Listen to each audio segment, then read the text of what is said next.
Hello and welcome back to the Society Knits YouTube channel. My name is Sally and I'm the maker behind Society Knits, a YouTube channel that focuses on either projects featuring Australian yarn, Australian dyers, Australian designers, and sometimes all three.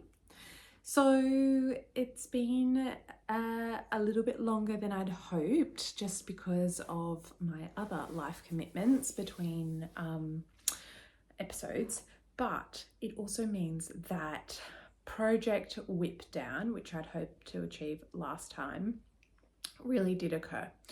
So I have 4 finished objects, 3 or a few works in progress, and some making some big progress after hibernation, some acquisitions and some plans. So before I get stuck into sharing all of the things that I've been up to, I just want to acknowledge the traditional owners of the land that I'm filming from. It's a very warm sunny day here on Wiradjuri land.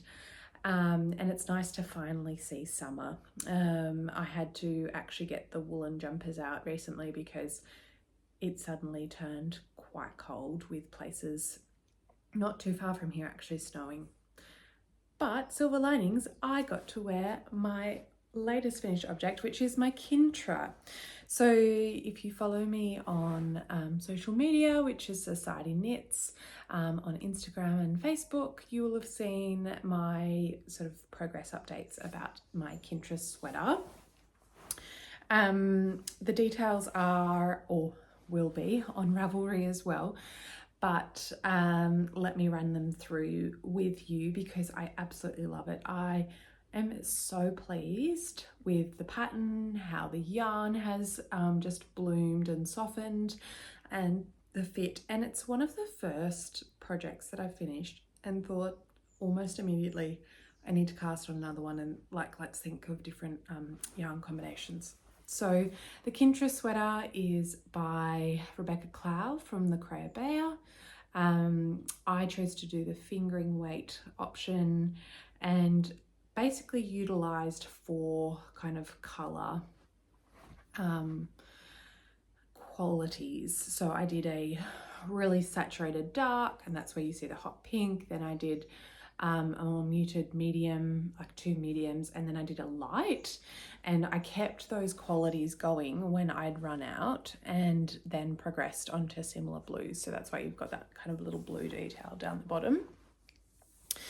I did size 3 and knitted it on the recommended needles. So I used 3.25 for the ribbing, and I didn't make it quite as long as she specifies in the pattern, just because I quite like a little bit more room around my neck. And then I did 3.5 millimeter for the color work and kept the same for the body because my gauge really doesn't change.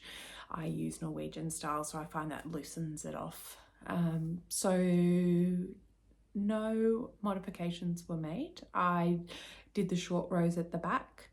I'm actually really proud of my short rows because I need to put a label on this so I actually know which is the front and back, because I can't see any little blemishes or things that often you can see after you've resolved the short rows.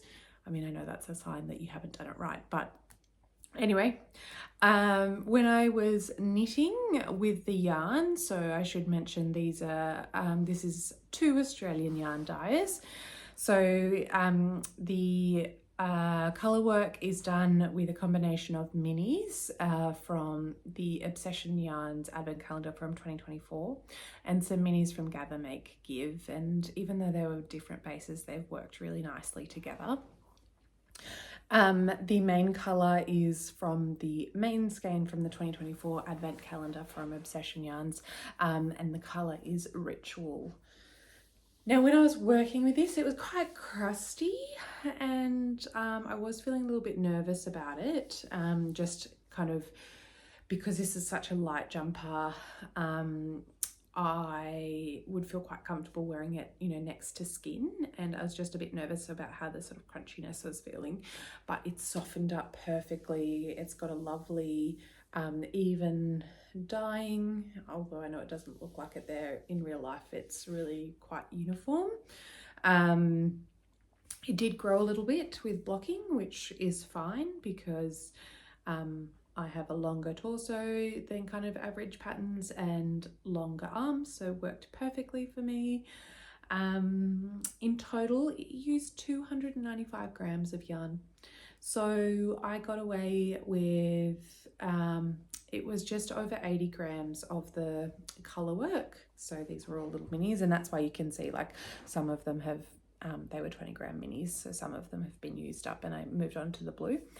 But I had 2 skeins of the main colour, and I basically used 1.5, so I was really pleased with that. I could have made it even a little bit more long, like a bit longer, but really happy with kind of the fit of it. It's just so soft, great, great project to work on, lovely thing to wear, and because it's been so cold for summer, I've actually been able to wear it a couple of times, and it's something that I actually reach for, which is just the perfect sign for a finished project being done right. So highly recommend, particularly with all the advent calendars and things that are out at the moment, if you're looking for a pattern on what to use with those, have a look at this. Have a look at the Kintra sweater. It comes with both a fingering weight and a DK weight pattern included, which is really generous. So that's finished object number 1. Finished object number 2 was a big one. As I've yabbered on previously, it was a secret test knit. I still can't show it to you, but I'm hoping in the next few weeks I will be. Really glad that that's all done now. It's just freeing me up to work on some other things, because when you have, you know, a deadline and lots of knitting, and when your brain wants to move on to other things, it's hard to kind of wrestle with that obligation. So beautiful pattern. Glad it's done though, to free me up to work on other things. So let me show you what object number 3 is then. So if you've been following along here for the last little while, you know that I was hosting the SK Scrap Along. So that was a 2-month sort of scrappy knit along or crochet along, whatever took your fancy, over the months of October and November. The idea, hello Pearl. We've got a visitor. This is Pearl, or at the very least Pearl's tail that you can see. She also loves yarn, more eating yarn, but yeah.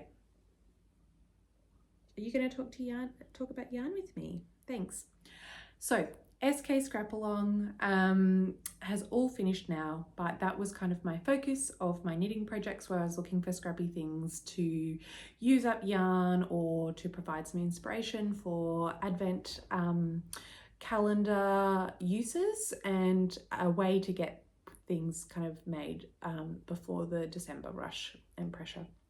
So the Kintra was part of it, and my collage socks were also the other thing that I really enjoyed making. So the collage socks are by Curious Handmade. They have been on my to make list for a really long time, and I really enjoyed them, really fell in love with the just simpleness of sock knitting as a result.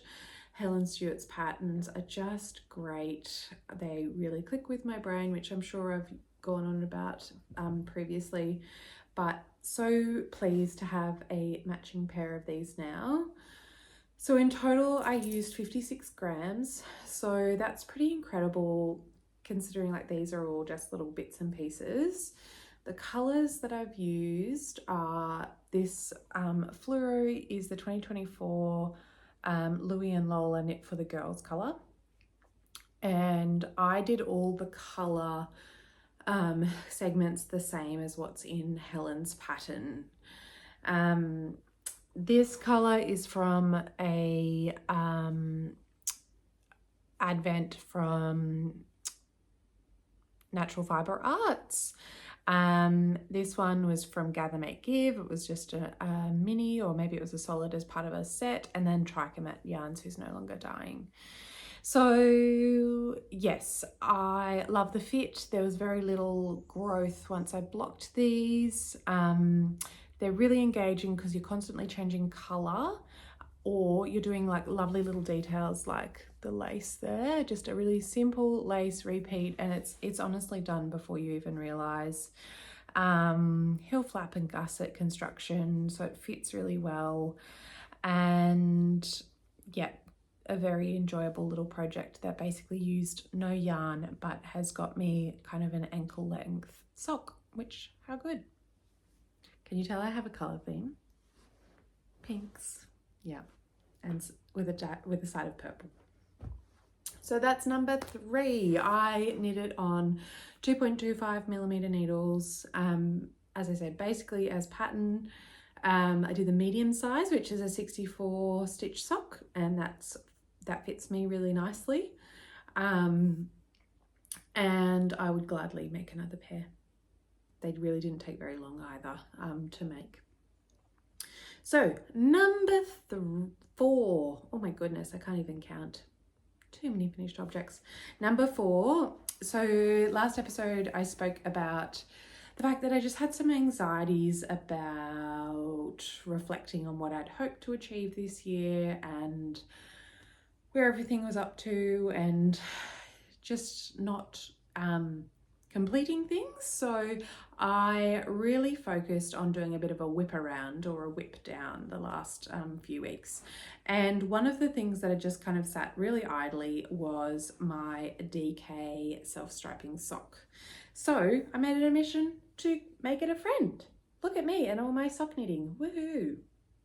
So this is a sort of slightly modified pattern for a afterthought heel sock based on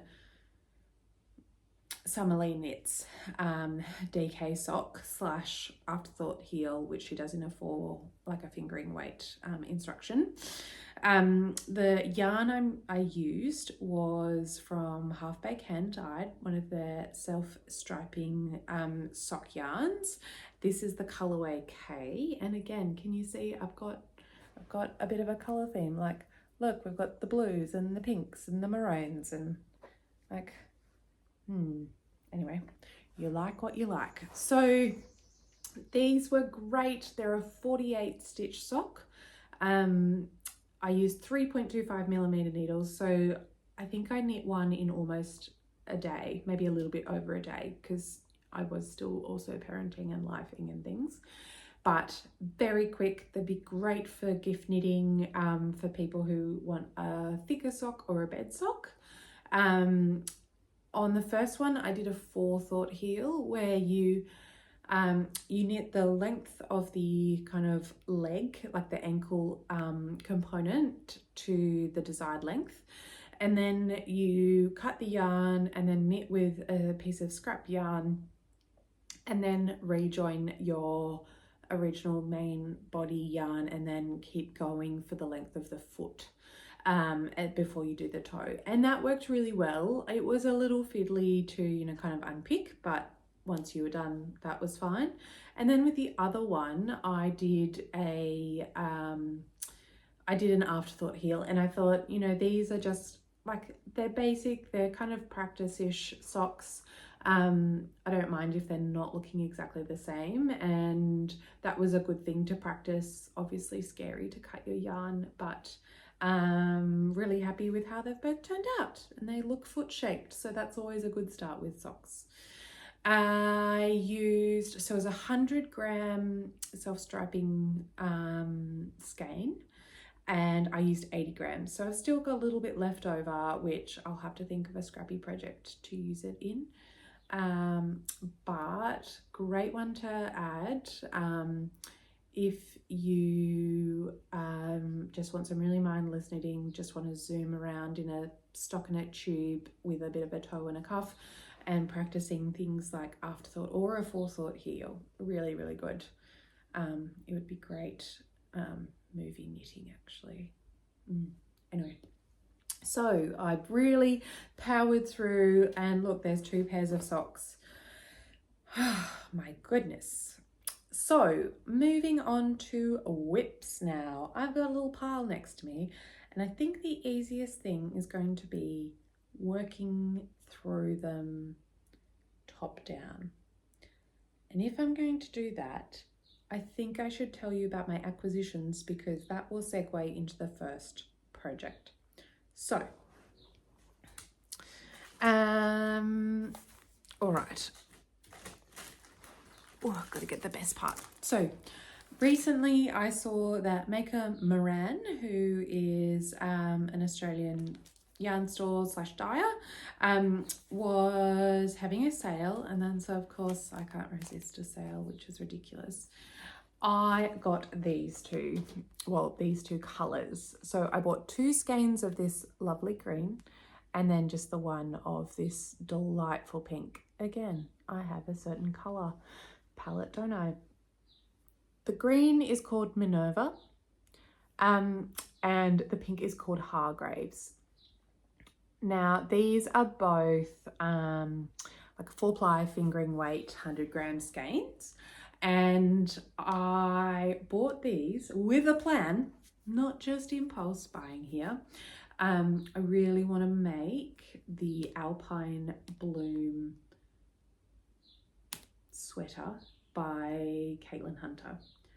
I mentioned probably a few episodes ago that when I get, like, I really enjoy watching other knitting YouTube channels, but I do a deep dive. Like, I'm not just going to watch your latest episode. I'm going to start from the beginning, and I'm going to watch all the way through, and then I'm going to look at the links, and I'm going to follow you on Instagram.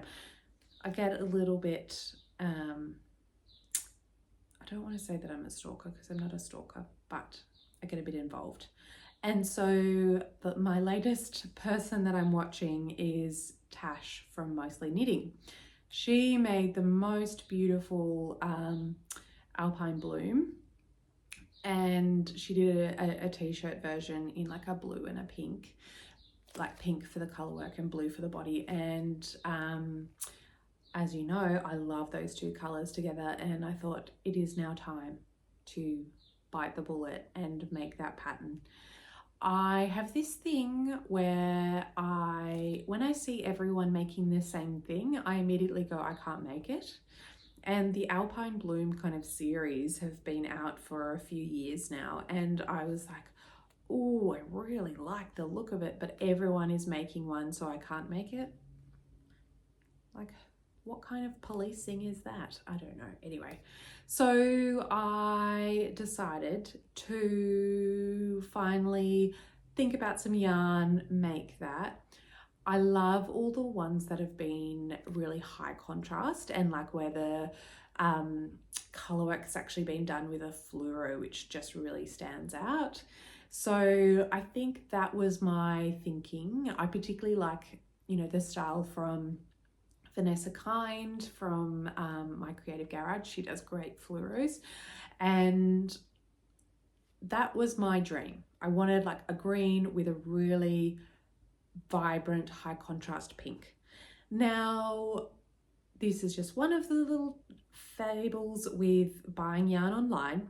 I obviously couldn't see quite what the contrast was in real life, and I also didn't realize that this pink, which is just beautiful, just has a little bit of green sort of speckle in it, or maybe it's a blue speckle,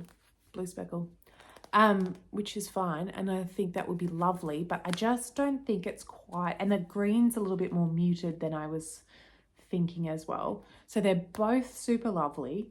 They will become something, but I think I'm going to keep the green and look for something else to add as my contrast.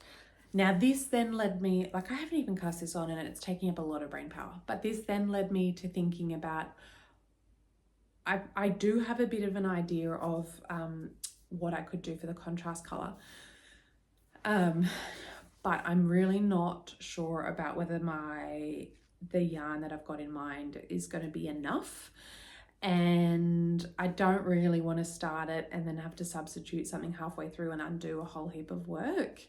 So yeah, that was a lot of brain power to consume thinking about a future project. Anyway, I decided, because I bought the pattern for Alpine Bloom, and then I also bought the Alpine Bloom hat. Now, the videos I've recently been watching of Tash, she's like really in a hat era. She is making so many hats, and she talks about how hats are a really good way of knitting a usable swatch when she's like trying out different yarns and things. And so I thought, maybe because the hat version of the Alpine Bloom utilizes the same motif, I could at least get a bit of a feel for how it evolves and how much yarn it uses.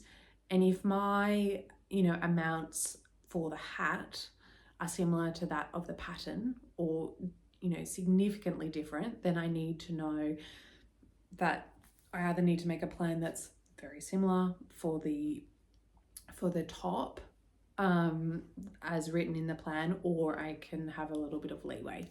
So, and besides, the Alpine Bloom hat is just beautiful. I think it'll be, even though, so the top is done at a fingering weight gauge. The hat is, they've listed it as a sport weight gauge, but it's kind of what I get at a fingering weight gauge, so I'm not entirely sure. I think they probably used a sport weight yarn. But I comfortably get that gauge in Colourwork fingering weight, so that's what I'm going to use. But it would be a lovely one for hand spun, I think, as well. Anyway, so I clearly needed a bit of a dopamine hit last night, because I just decided to cast it on, and here's what I've made. So it's teeny tiny on my teeny tiny needles. So I'm now on a 3.75mm needle, and that's what they suggest to do. And you're probably not really going to see very much there, but I am doing the medium size, which is an adult small medium. The smallest size is a child. But this is 2 hours of knitting, which is pretty incredible. So those are supposed to be kind of the leaves. I am using some stash yarn. So I found this navy, which I almost think might have like a cotton base. I don't know, it's a really weird texture, but it's a great navy blue. Do love a navy blue. And then, as I said, I was kind of inspired by Vanessa Kind. So I'm using my leftover main skein from her 2024 advent calendar. I can't remember what the color is, but it's really pretty, and it's actually got a bit of sparkle in it. And I thought, you know, there are worse things to put in a Colourwork hat than sparkle. So I'm getting that great, really high contrast navy and pink thing going on, and really enjoying it. I'll be really interested to see whether or not the amount that I use is as similar to the pattern, to help inform my decisions around the top. So I'll keep you posted. So that's whip number one, a really pretty one. So take that out. Alongside those, of course, because it's Christmas, I had to get these. Aren't they just the cutest little stitch markers? And how festive. So that was another lovely acquisition. Now, in terms of Project Whip Down, I got my EXP by Sunde & Co out of hibernation. And it will come as a surprise to no one that if you knit on something, you will make progress. Usually. I mean, obviously, if you make a mistake, then you really won't make progress, because you'll have to undo it all. But let me show you where I'm up to. So this is just the most interesting construction in the whole world. It also, so the thing about Susanna's patterns is they're super intriguing because there's just so much going on. Like, you're constantly thinking and looking at, like, where am I up to? Oh, why are we constructing it like that? Oh, that's unusual. Like, your brain's just like explosions all the time. So it means that it's not very good for just like mindless knitting, but it will keep you captivated because it is very interesting. Like, there's a lot of intrigue and interest. I'm not entirely sure why I decided to put this down. I think I just had other priorities, and then because it was going to take a lot of brain power to figure out where I'm up to, I parked it for a while. So it's a sweater that is top down, and you do these complicated increases where you're increasing for the body, increasing for these raglan kind of bat wing things that come out, and then you're also increasing for the sleeves. So when I last show you this, and I cast it on in June, my last update was this little gold thing. So I actually just sat down and like really knocked out a big portion of this over the last few weeks. This might not seem like a lot of knitting, but one round, which was getting close to 500 stitches, was taking me 20 minutes. And one round is like, you know, you're doing one of the contrast color or one of the main color. You're doing this in shaker stitch, so you're kind of like, I'm purling on like the second round, or you're you're knitting below or purling the next round and then kind of resolving all of those. It is a lot of knitting, and at the same time, which I think you can start to really appreciate here now with the, you're also fading. So this was my first color, then you start alternating color 1 and 2, then you do 2, then you alternate, and I am finally down onto the last contrast color. Should probably mention, so the yarn I'm using it's kind of a modified kit, but it's all from Louis and Lola. The base, which is that gold color, is Polworth, which is it's a really dry fiber. And then 50 gram skeins with a combination of, I think there was like the autumn collection and then what was in the kit. And so I'm just mixing and matching those all the way down. I've now divided for sleeves, and so those are on hold. And I had to size down because even blocked, this was just really blowing out. So I'm knitting it on 2.75 millimeter needles instead of 3.25. And I'm really hoping that that won't come to bite me because it's a lot of work and I don't really want to undo it.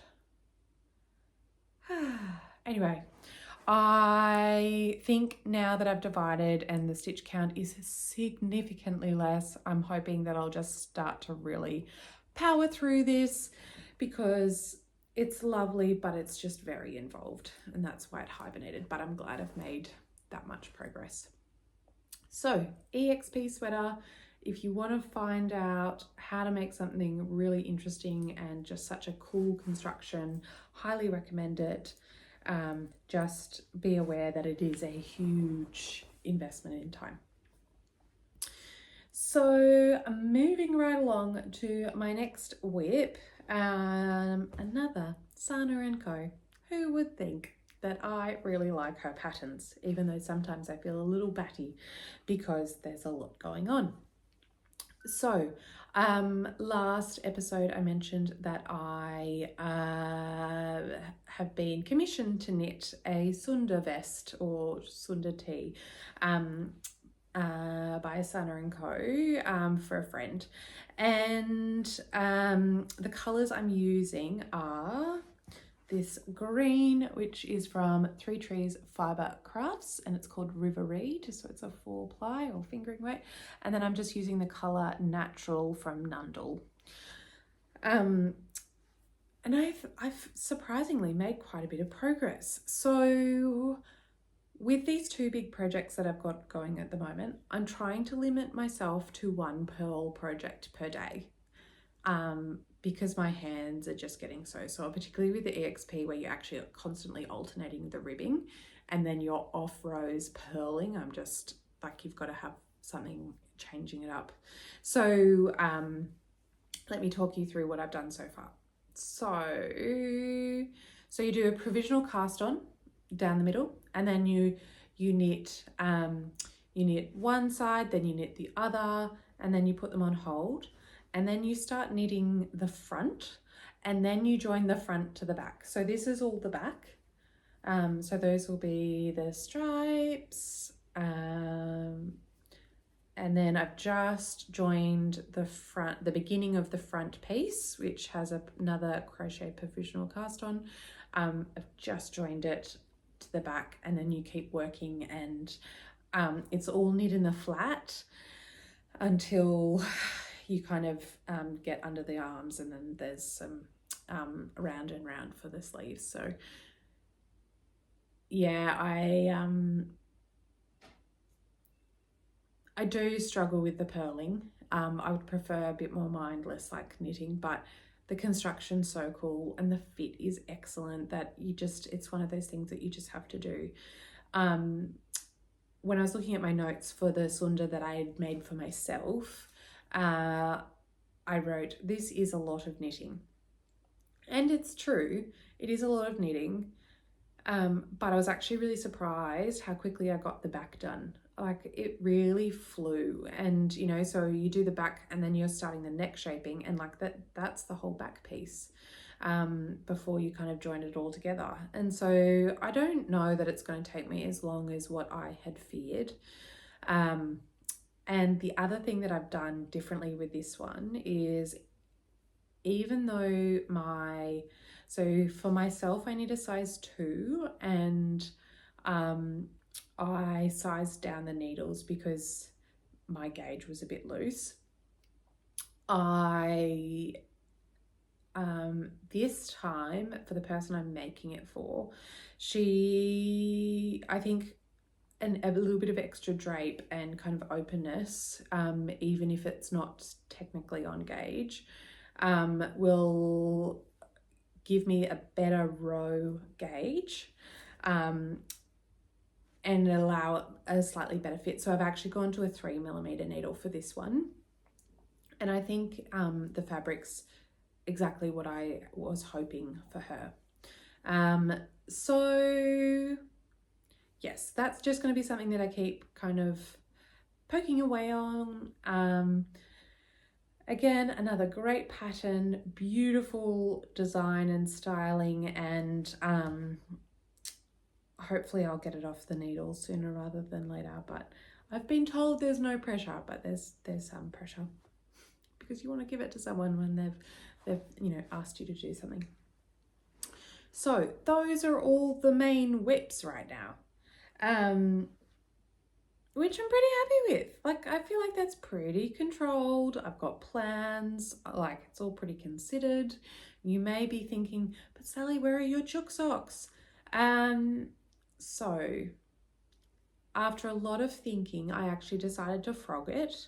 I frogged the colorwork section. I've kept a little bit of ribbing, and I ordered, so I did the chook socks on 2.25mm needles, and I've ordered, and they've now arrived, some more higher sharps, because that's what I really like working with. They're so pointy and light, and I really like the cable.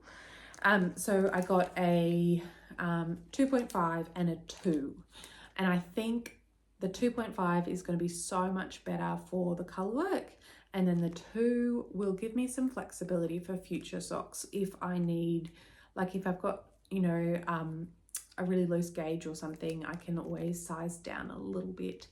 And with all these fine projects that I'm doing, I'm sure I will probably need a 2mm needle at some stage. Now, my final plan that I want to share with you is about 3 years ago, I knitted this Ingrid sweater. So this is the Ingrid sweater by Petite Knit. I really enjoyed it, really enjoyed all the different textures. I knitted out of Clickerton Country in, I don't know what the colorway is, but it's like a sort of beige with a tweed. But I've really not worn it very much, and I've been trying to think about why. Like, it's a great neutral color, the texture is visually really lovely, but I really don't like the neck. The neck sits very strangely, and I don't know if that's a me issue or if it's a pattern issue. The drop shoulders, because this is so stretchy, kind of just like hang off me. And being a superwash yarn, and this is very slippery, it's really just like, it's oversized but not in a good way. And then looking closely at the sleeves, I actually think I did different numbers on each side, which isn't terribly noticeable, but it just adds to the qualms that I've got with this jumper, and probably why I'm not wearing it. So and then the final thing that has troubled me is this was made before I knew, like, I was using Magic Knot a lot, and this is such a slippery wool that I just don't think I did it properly or tight enough, and there's so many joins that have come undone, and I really need to rectify. Oh, I just saw a big mistake in that pattern too. Okay, there we go, I'm sold now. So plans are, I'm going to frog this because I'm really not wearing it because of all of the above. And I'm going to turn it into something else. So if you've got any ideas, I'd love some inspiration. I, of course, have way too much in my queue or dreams list, but if you want to send me a pattern or some pattern ideas, either comment below or find me on Ravelry as sjknots. That's knots with a K, of course. I'd love to know, what would you make? What would you make instead with a beige tweed? That's a lot, my goodness. In terms of other life stuff, it's finally warm here, which is just bizarre that I've been able to wear my jumper prior to this, because we are well and truly into December now, and in Australia that's proper summertime usually. Christmas is Christmasing, everyone's overstretched and overtired, but here we are with our jingle bells on. It's the final month of Society Knits operating as a yarn store online. I'm going to continue our Black Friday sale discount until the end of December. So make sure you snap that up because it's up to 40% off things in store.